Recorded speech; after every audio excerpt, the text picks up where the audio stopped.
Qala Allah Ta'ala fil Qur'anil Karim, a'udzu billahi minasyaitonir rajim. Bismillahirrahmanirrahim. Rabbana zalamna anfusana wa illam taghfir lana wa tarhamna lanakunanna minal khasirin. Al-ayah. Shadaqallahul azim. Para hadirin, para pemirsa rahimakumullah. Pertama-tama marilah kita panjatkan rasa syukur kita kepada Allah Subhanahu wa taala, di mana pada bulan Ramadan yang penuh barokah ini kita semua masih diberikan nikmat iman, Islam, dan nikmat sehat, sehingga kita semua masih diberikan kekuatan untuk menjalankan ibadah Ramadan dalam keadaan sebaik-baiknya.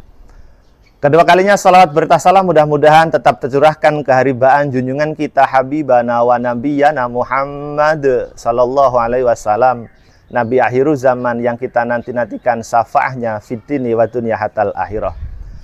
Para hadirin, para pemirsa rahimakumullah, ada satu prinsip di mana jika kita memegang satu prinsip itu, insya Allah hidup kita akan bahagia, akan sentosa, hidup kita akan terhindar dari malapetaka. Prinsip apa itu? Prinsip di mana kita harus mampu menurunkan ego kita untuk menjadikan semua persoalan menjadi lebih baik. Maka hindari prinsip saya benar, orang lain salah. Manakala prinsip itu selalu kita camkan bahwa kita benar, orang lain salah, maka pastinya dalam kehidupan sehari-hari kita akan menjalani ketidakenaan. Kita akan menemui ketidaktepatan dalam kehidupan kita sehari-hari. Contoh, ini contoh. Ada seorang suami istri. Seorang suami minta tolong kepada istrinya. Bu, iya ayah, cie. Minta tolong buatin kopi dong gitu. Istri dengan senang hati membuatkan kopi. Kebetulan sang istri bukan mencampurkan gula, tapi mencampurkan garam. Setelah dicampurkan 2 sendok garam dengan kopi, disuguhkan kepada suami. Suami minum. Wah, mantap. Apa yang dikatakan oleh suami? Karena yang digunakan adalah garam, tapi bukan gula. Dan prinsip awalnya adalah saya benar, berarti istri yang salah. Maka suami pasti akan, Ibu, ini kopi rasanya, ya ampun. Lu jadi istri bisa nggak sih buat kopi? Kenapa begitu? Karena suami punya prinsip, saya benar, berarti istri salah. Apa yang terjadi ketika prinsip itu digunakan? Maka istri juga akan membalas karena prinsipnya sama. Istri benar, suami salah. Istri akan jawab begini, alah bang, urusan kopi aja sampai segitu hebohnya sih bang. Biasa aja kali bang. Sama-sama saling membalas. Suami juga punya prinsip yang sama. Saya benar, istri salah. Maka suami jawab lagi, kamu ini istri, saya ini suami, saya ini imam rumah tangga. Tahu nggak kalau Allah itu seandainya memerintahkan kepada seseorang untuk bersujud kepada seseorang, maka pasti diwajibkan sang istri untuk bersujud kepada suaminya. Tapi istri juga punya prinsip yang sama. Saya benar, maka suami salah. Maka istri juga akan menjawab begini, ya Allah bang, gitu aja pakai dalil.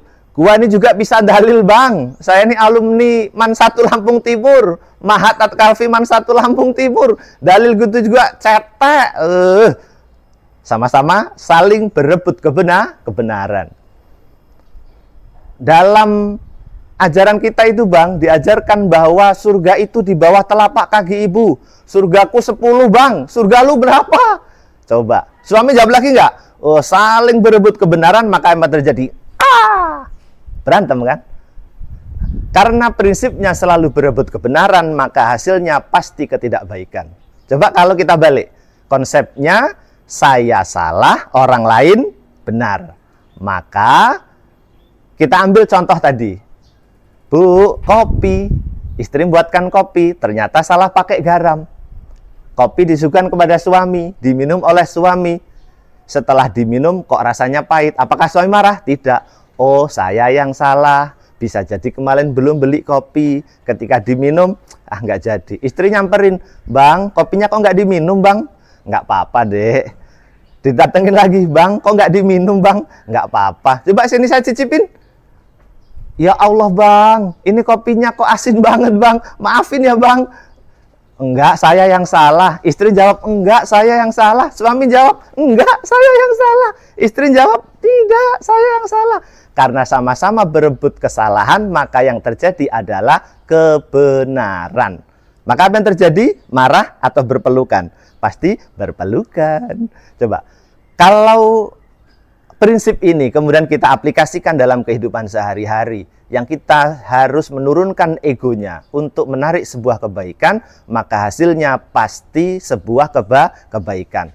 Maka ketika dalam kehidupan kita sehari-hari, kawan-kawan guru kita di Man 1 Lampung Timur sebagai tenaga pendidik, kalau ada muridnya yang alhamdulillah luar biasa keren nakalnya, maka yang salah siapa? Guru atau murid? Berarti yang salah kita. Murid salah atau tidak? Salah bagi murid. Murid salah berarti sebagai dirinya.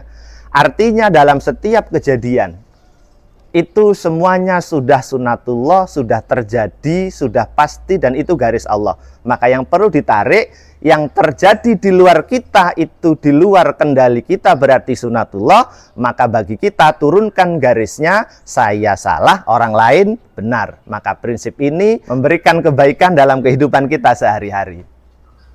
Kenapa ini penting saya utarakan? Ingat bahwa ketika prinsip ini juga digunakan oleh Nabi Adam alaihissalam. Kita sama-sama paham bahwa Nabi Adam kemudian diusir oleh Allah dari surganya Allah karena melanggar larangannya Allah untuk mendekati buah khuldi, untuk mendekati pohon khuldi. Tapi apa yang terjadi? Ternyata Nabi Adam ditipu atas nama Allah oleh iblis, sehingga akhirnya tertipu daya oleh iblis. Nabi Adam kemudian dikeluarkan dari surganya Allah Subhanahu wa Ta'ala. Coba kalau prinsip ini yang digunakan bahwa Nabi Adam benar, iblis salah, pasti Nabi Adam berteriak begini, dasar lu setan, gitu kan? Tapi apa yang terjadi? Nabi Adam mengakui bahwa Nabi Adam salah. Maka Nabi Adam kemudian berdoa, Rabbana dzalamna anfusana wa illam taghfir lana wa tarhamna lanakunanna minal khasirin. Nabi Adam menyatakan bahwa dirinya zalim. Rabbana dzalamna anfusana. Ya Allah, kami zalim terhadap diri kami sendiri. Secara kasat mata, yang salah setan, yang benar Nabi Adam. Tapi sejatinya yang betul setan, yang salah Nabi Adam. Kenapa? Karena memang tupoksi setan itu menggoda Nabi Adam dan anak cucunya. Nabi Adam tupoksinya jangan sampai tergoda oleh setan. Maka dalam hal ini yang betul adalah setan. Maka Nabi Adam menurunkan garis kebenarannya. Beliau minta ampun kepada Allah, menyatakan bahwa Nabi Adam betul-betul lalai zalim terhadap dirinya dan minta ampun kepada Allah Subhanahu wa Ta'ala. Maka dari itu jangan lupa kemudian kita perbanyak istighfar. Sebagaimana disampaikan oleh Kanjeng Nabi Muhammad SAW, bahwa Nabi memberikan contoh dan mengajarkan kepada kita untuk beristighfar dalam setiap hari itu tidak kurang dari 70 sampai 100 kali. Kenapa beristighfar? Astagfirullah, minta ampun atas segala dosa kita. Nabi Muhammad SAW saja Nabi yang suci, dijamin masuk surga, selalu minta ampun kepada Allah, apalagi kita yang kadang-kadang egonya luar biasa, merasa selalu benar, paling ingin dinomorsatukan, selalu pengen dielu-elukan, dosa kita terlalu banyak. Maka jangan lupa beristighfar. Istighfar kan minta ampun. Namanya minta ampun pasti kita salah. Tidak mungkin orang benar itu mengucapkan istighfar. Kan logikanya begini, saya salah, saya minta ampun ya Allah, saya salah, saya minta ampun ya Allah, kan begitu. Tidak mungkin yang terjadi adalah saya benar, saya minta maaf ya Allah, saya benar, saya minta maaf. Kan nggak mungkin. Maka dari itu, momen di bulan suci Ramadan ini, kita sebagai umat muslim, mari bersama-sama turunkan garis kebenaran, perbanyak istighfar dalam kehidupan kita sehari-hari. Mudah-mudahan Ramadan ini menjadi momentum untuk kita bersama meningkatkan kualitas keimanan dan ketakwaan kita, minta ampun kepada Allah Subhanahu wa Ta'ala. Mudah-mudahan lulus dari Ramadan tahun ini kita kembali seperti bayi yang suci, yang kemudian bersih dari segala dosa-dosa kita semua.